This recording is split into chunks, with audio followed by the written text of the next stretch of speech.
Halo, assalamualaikum seluruh Mbak Yu dimanapun berada. Alhamdulillah hari ini kita semoga sehat, tidak kurang suatu apapun. Semoga di luar sana sedang mencari rezeki ataupun dalam keadaan apapun, semoga tidak kurang suatu apapun dan diberi kesehatan juga berkah, juga diberi hal yang positif dalam kehidupan Anda semuanya. Amin. Hari ini saya akan sedikit menjelaskan soal terawangan saya di 2021 di bulan November, bahwa banyak terawangan yang sebagian memang dipotong dan dikembangbiakan tanpa kontrol seperti bola panas saja menggelinding. Dari ada beberapa akun yang membuat berita seakan saya berbicara seperti itu, dari pembicaraan saya dipotong tanpa bahasa yang jelas dan dibuat berita sendiri seakan saya bicara seperti itu.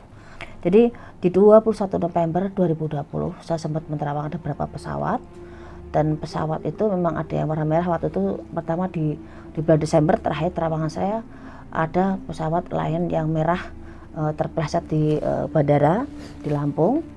Terus yang kedua ada Sriwijaya kemarin ada warna biru, ada merahnya, tapi juga ada yang biru. Jadi saya akan bicara ini, saya jelaskan dulu. Jadi memang saya menjelaskan tidak akan akurat seperti apa yang saya lihat, dan memang saya juga banyak kekurangan. Saya menata semua bahasa saya dengan aksen bahasa saya yang terlalu cepat, dan memang dari sononya Tuhan sudah menciptakan kekurangan saya seperti ini, tapi Tuhan juga adil bahasa dan luar biasa. Jadi yang di luar sana mendengarkan terawangan saya mohon maaf bila dengan kekurangan saya jadi tidak nyaman Anda mendengarkan.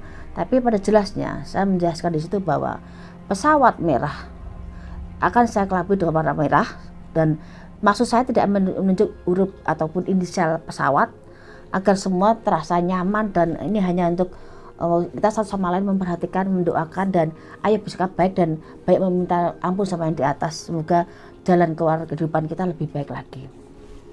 Terus saya bilang ada warna biru merah, kan saya bilang itu agak terpotong bahasa karena saya mencari bahasa jangan sampai orang berpikir yang langsung menuju ke satu pesawat. Saya bilang ada merahnya, ada birunya yang mungkin terlalu berat. Saya disitu agak kepotong bahwa akan ada suatu hal yang bencana ataupun musibah, tapi saya bilang bermasalah karena saya tidak ingin masyarakat resah dengan terawangan saya. Jadi ada jelas itu terbagi tiga, ada merah, merah, biru, biru. Tapi sebagai manusia saya tidak menginginkan musibah itu. Saya ingin terawang yang bikin saya gelisah. Saya menginginkan keterangan buat masyarakat dan diambil positifnya saja dan dipahami saja, bukan untuk dipercayai, bukan untuk jadi patokan. Jangan, karena saya manusia biasa hanya bicara dengan terawangan saya, profesi saya, untuk satu sama lain mengingatkan satu sama lain sebagai manusia. Semoga apa yang saya bicarakan kita pahami sebijak mungkin, dan kita kembali ke atas yang kuasa, bahwa mati hidup manusia sudah ada yang ngatur, bagaimana kita berusaha, berdoa, dan bersikap. Jadi terawangan saya diambil positifnya, jangan dipanaskan, dipelintir sana sini, jangan dipercaya. Enggak, saya tidak ingin percaya saya apapun ada yang cocok, itu hanya kebetulan. Dari dulu saya selalu menerapkan hal seperti itu. Jadi dengan bijak kita bisa menyikapi suatu terawangan dengan positif, itu akan ke hati kita, akan pikiran kita jatuhnya jadi hal yang baik. Dan tadi sekali lagi jangan dipercaya dan jangan jadi patokan. Percaya sama kuasa, percaya sama Tuhan. Kita semuanya hanya manusia yang tempatnya salah. Jadi sama manusia saling mengingatkan, tidak ada salahnya, ya. Itu soal pesawat. Tapi saya minta keajaiban Tuhan, semoga tidak ada berikutnya. Cuma cukup sekali ini musibahnya, kedepannya tinggal mulus-mulus aja, tidak ada masalah lagi. Dan soal fasilitas kita kesana kemari, soal pesawat tidak ada permasalahan, baik darat, laut ataupun udara. Harapan saya hanya itu, kepengen semua baik-baik saja dan tidak ada musibah, ya. Terus soal corona, ini pertanyaan yang sudah sekian waktu saya jawab. Menurut terawangan saya berkacamata seorang Mbak Yu, corona tidak akan berakhir. Tapi sebagai manusia kita wajib berusaha. Kita dengan imun kita baik, dengan kita menjalani semua pemerintah itu menjalani semua aturan, dan kita menyikapi dengan baik, dan kita melaksanakan aturan-aturan pemerintah itu untuk meminimkan peredarnya corona dan semakin berkembang yang nggak karuan sekarang ini. Itu kita ngikuti aturan dan adanya corona ini, semoga kita semakin baik. Dalam arti seperti ini, Tiap musibah pasti ada obatnya, tiap masalah pasti ada obatnya, tiap sakit juga ada obatnya. Semoga dengan musibah ini kita kembali yang di atas, yang maha membalikkan keadaan, yang sakit jadi baik, yang baik jadi sakit, semua yang maha membalikkan keadaan. Sebagai manusia kita minta ampun sama yang di atas, meminta kehidupan kita normal lagi, mengharap kehidupan kita seperti dulu lagi, bisa silaturahmi, bisa lebaran menikmati, bisa puasa dengan enak, dengan menjalankan sholat tarawih seperti itu. Dan harapan saya dari acara-acara momen-momen yang dulu pernah kita lakukan, kembali lagi setelah corona semua seimbang dan kita bisa lepas dari corona ini. Ada vaksin, sebagai manusia kita tumbuh harapan. Hasilnya seperti apa, pemerintah sedang mengusahakan. Ambil positifnya, semoga ini semua tidak jadi masalah dan jadi hal yang positif. Moga-moga ini gratis, dan kalau gratis semoga kita semua menyikapi, dan sudah diberi contoh oleh Bapak Presiden juga beberapa artis untuk vaksin. Semoga kalau itu jadi obat, secepatnya jadi penerang kita dalam kehidupan itu. Walaupun saya punya keras balik bahwa corona memang akan terimbangi dengan adanya, ini seperti ganti peradaban. Jadi corona ada, kita semakin meningkat keilmuan kita, segi kesehatan, ibadah kita, semuanya kita imbangi semuanya. Nanti akan berdampingan dengan corona ini, dan seperti akan jadi biasa-biasa saja lagi. Jadi karena imun kita baik, doa kita baik, kesehatan kita baik, berpikir positif baik, dan sebenarnya peningkatan kita ngimbangi ada corona, dan corona jadi akan terimbas, dan kita akan seperti biasa sedia kala lagi. Jadi itu pemikiran saya, dan jangan dipintar lagi, akan bertanya lagi kapan corona berakhir, karena kembali lagi banyak doa aja, semoga ada keajaiban di dunia ini dan kita bisa kembali pulih. Walaupun nggak setahun 2 tahun ini, kita perlu proses semuanya untuk menjalani corona ini, dan tidak gampang karena ekonomi susah, terus juga ekonomi juga berantakan, pekerjaan juga kebanyakan juga banyak diputus kerja, satu tantangan yang luar biasa. Tapi ingat, kita masih punya Tuhan yang bisa memahami dan pasti bisa menolong kita dalam keadaan apapun. Karena apa? Di saat turunkan musibah pasti juga ada obatnya dan ada penolongnya. Tuhan pasti akan ada di situ. Dan kita banyak beribadah untuk bisa menjunjung tinggi yang kuasa, karena banyak dosa kita yang terhilafkan, yang kita sebagai manusia banyak hal yang kita mempermudah atau menggampangkan suatu hal, tapi kita kelas baliknya kita sama di atas, insya Allah semua jadi lancar semuanya. Ingat lagi, saya menerawang bukan berarti saya Tuhan atau disama-samakan Tuhan atau mendahului Tuhan, tidak. Saya hanya menerawang profesi saya, tujuan saya untuk sama manusia saling memperbaiki, tujuan saya untuk kita bisa berpikir positif soal terawangan. Jangan jadikan patokan. Katakan ada beberapa artis atau artis A, atau saya bilang artis A lah ya, saya bilang artis A katanya di Terawang tahun ini akan masuk penjara karena hal yang sepelekan tapi jadinya bermasalah, dan artis tersebut bicara di ataupun di media. Saya kemarin lihat seakan saya ada konflik pribadi, seakan dia justru yang membuat konflik pribadi. Saya tegaskan di sini, saya pernah bertemu beliau, ada beberapa ngisi acara syuting di beberapa televisi, dan waktu yang dia sebutkan katanya saya bertemu dimaki-maki di Senayan City sampai menangis-nangis, katanya saya didamprat, tidak benar. Saya bertemu di segmen kedua saat syuting itu dengan hostnya, udah dilihat saya posting di IG ya.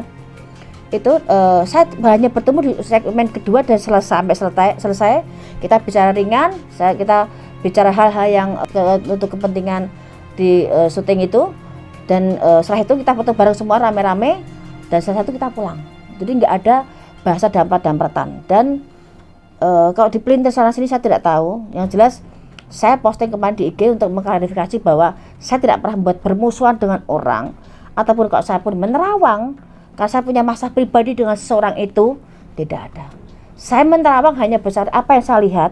Tujuan saya menyampaikan, siapapun yang bermasalah ataupun siapapun yang kedepannya punya bayang seperti itu, jangan sampai kejadian. Mungkin kadang-kadang orang memandang Terawang asal langsung ngejudge seseorang, dan saya punya masalah pribadi, tidak ada sama sekali. Saya dibilang paranormal palsu hanya karena membela kasusnya waktu itu KH, dan ada juga penyanyi dangdut juga bilang paranormal palsu. Saya juga karena berpikir sedemikian itu ya, ngejudge suatu pekerjaan orang. Sedangkan saya sangat menghargai, dan saya dididik untuk sangat menghargai posisi orang siapapun dan dimanapun orang itu di depan saya. Saya sangat menghargai dan sangat respect dengan orang-orang yang justru dengan adanya celotehan-celotehan seperti itu buat pengingat saya untuk introspeksi. Di luar sana mungkin banyak orang yang tidak suka sama saya, Tapi saya yakin Tuhan juga mengirimkan orang-orang baik terhadap saya. Jadi kalaupun di luar sana ada terawangan saya yang tidak nyamankan atau tidak baik buat Anda, saya minta maaf. Tidak ada maksud saya untuk menjatuhkan atau mendoakan orang untuk masuk penjara, tidak ada sama sekali. Karena saya nggak punya tujuan dan saya juga bukan siapa-siapa. Walaupun saya punya tujuan jelek, biarkan saya punya azab aja. Karena saya berpikir bahwa saya dididik untuk orang tua saya untuk nerawang, untuk punya ilmu ini, untuk hal kebaikan. Kamu terimanya keburukan, kembali ke manusianya. Dan sekali lagi saya jelaskan bahwa di luar sana di YouTube ada beberapa orang juga yang bilang saya dukun palsu, ataupun ada pilot juga itu yang bicaranya terlalu arogan seperti itu. Seandainya dia memang seorang yang kepala rumah tangga yang sebijak mungkin dan jangan pansos, penyampaiannya yang bijak, penyampaiannya yang sopan, penyampaiannya juga yang enak, biar orang mendengarkan juga enak, terus yang saya terima juga enak. Kalaupun perlu ada masalah pribadi dengan saya, temuin saya dan selesaikan baik-baik, karena saya merasa tidak kenal dengan bapak itu. Tapi bahasanya juga seperti arogan sekali. Padahal sekarang profesi pilot harusnya yang bersifat bijak, nggak perlu emosi seperti itu. Seakan dia kayak bermasalah sendiri. Jadi semua kuasa Tuhan. Semua apapun takdir manusia, mati hidup manusia bertemu karena Tuhan, bukan karena manusia. Jadi saya menerawang berdasarkan menerawang saja, bukan karena saya punya hubungan masalah pribadi dengan seseorang, dengan dendam dengan seseorang, benci dengan seseorang, tidak ada sama sekali. Harapan saya dengan saya menyampaikan semoga jadi kebaikan, semoga dipahami, lebih baik, lebih giat untuk berdoa dan mengurangi hal-hal yang tidak penting biar terawangan saya tidak terjadi. Itu harapan saya. Jadi tidak ada untuk permusuhan ataupun buat suatu permusuhan dengan orang, saya tidak seperti itu sifat saya ya. Ini mau dimengerti, di luar sana jangan dipinter-pinter lagi dengan bahasa terawangan saja, nanti masih permusuhan benar, karena saya dalam hidup saya sangat suka kedamaian. Itu. Yang keempat, ini ada beberapa akun saya baca di YouTube ya. Ini mungkin belum semua saya baca. Ada di akun YouTube Inspirasi News, Helkis, Jagat Politik, Aang Media, Glora News, dan ada yang lainnya masih ada. Di situ beritanya tulisannya di 2021 Mbak Yu menerawang akan ada pergantian presiden ya. Ini berita seperti ini. Di tahun 2021 Mbak Yu menerawang di 21 November 2020 di preskon itu bahwa Mbak Yu bilang bahwa akan ada pergantian presiden di tahun 2021. Ini saya garis bawahi di sini. Ya, jangan sampai dipelintir lagi untuk sekian kali media bertanya terus ke saya jelaskan di sini ya. Jadi pertama saya ada di televisi 2013-2012 yang lalu. Aksen bahasa saya dari lahir memang seperti ini.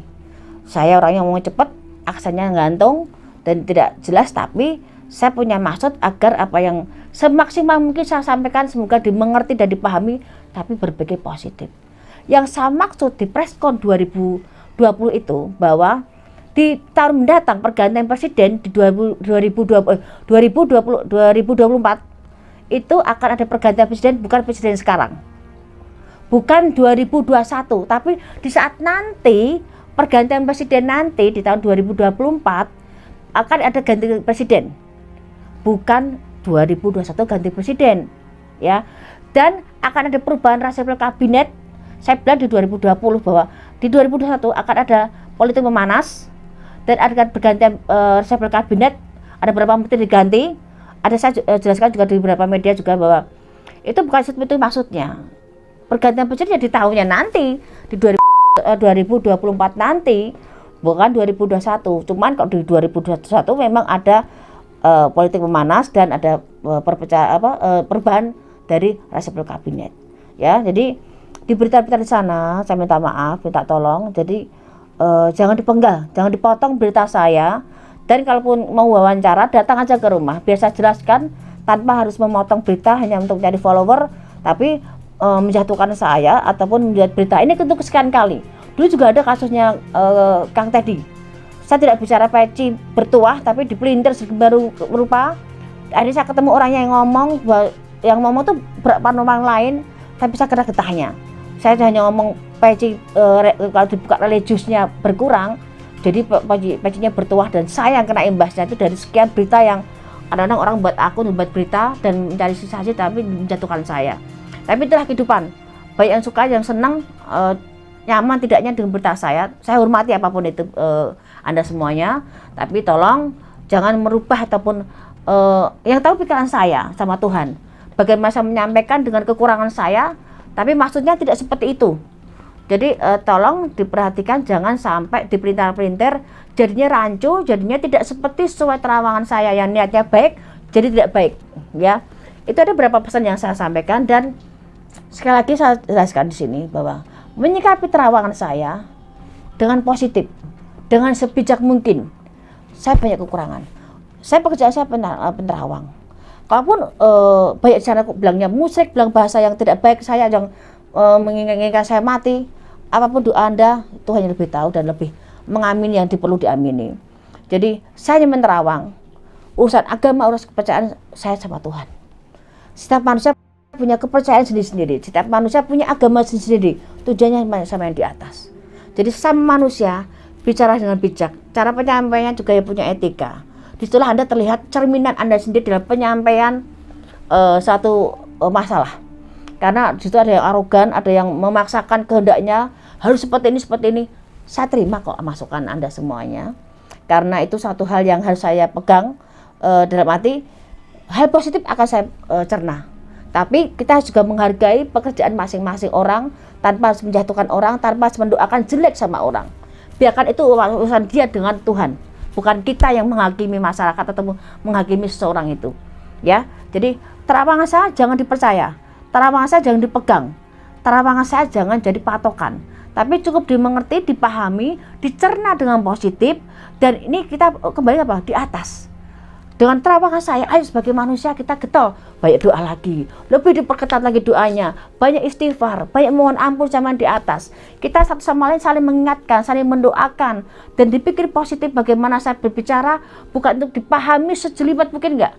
Enteng saja, saya kepingin semua baik-baik saja. Apa yang terlihat, yang jelek tidak terlaksana, yang baik biarkan terlaksana. Satu sama lain punya kekurangan dan kelebihan. Inilah kekurangan saya dengan apapun yang di luar sana membaca saya dengan hal jelek, saya minta maaf. Tapi di luar sana kalau udah memahami maksud saya, terima kasih. Tapi kembali lagi, semua di atas, jangan percaya sama saya. Kalaupun ada terawangan yang benar, anggap aja itu kebetulan, ya. Jadi demikian klarifikasi saya, karena banyak media yang bertanya juga, ada beberapa orang juga bertanya ke saya soal ganti presiden. Saya jelaskan lagi, tidak ada pergantian presiden di 2021, tapi adanya reshuffle kabinet. Dan di situ ada bahasa saya agak cepat, bisa dilihat di media agak cepat dan dipotong juga oleh media, juga ada saya juga baca. Dan pergantian hanya di tahun nanti saat presiden berganti 2024. Jangan dipintar lagi, biar kita juga tenang di Indonesia ini, biar kita satu sama lain saling berdoa, saling berpegang tangan untuk membasmi soal corona ini. Kerjasama semuanya, tetap doa, di rumah pun tetap bisa menjalankan rezeki. Kamu di jalan sedang mencari kais rezeki sekarang ini, semoga diberi kesehatan, tidak kurang satu apapun, ya. Saya minta maaf sekali lagi bila dalam bahasa saya tidak jelas, tidak memahami apa yang saya maksud. Saya mohon maaf dengan segala kekurangan saya, dan mohon dipikir sebijak mungkin dan tetap berpikir positif. Tuhan sayang sama kita semua, tinggal bagaimana kita tahu rasa bersyukur terhadap Yang Kuasa. Jaga kesehatan, ikuti saran pemerintah, tetap berpikir positif, banyak doa, dan banyak menjaga kesehatan dan silaturahmi dengan orang dengan cara yang sikap dan tepat di saat seperti ini. Jaga kesehatan semuanya, selamat rahayu dan wassalamualaikum. Terima kasih.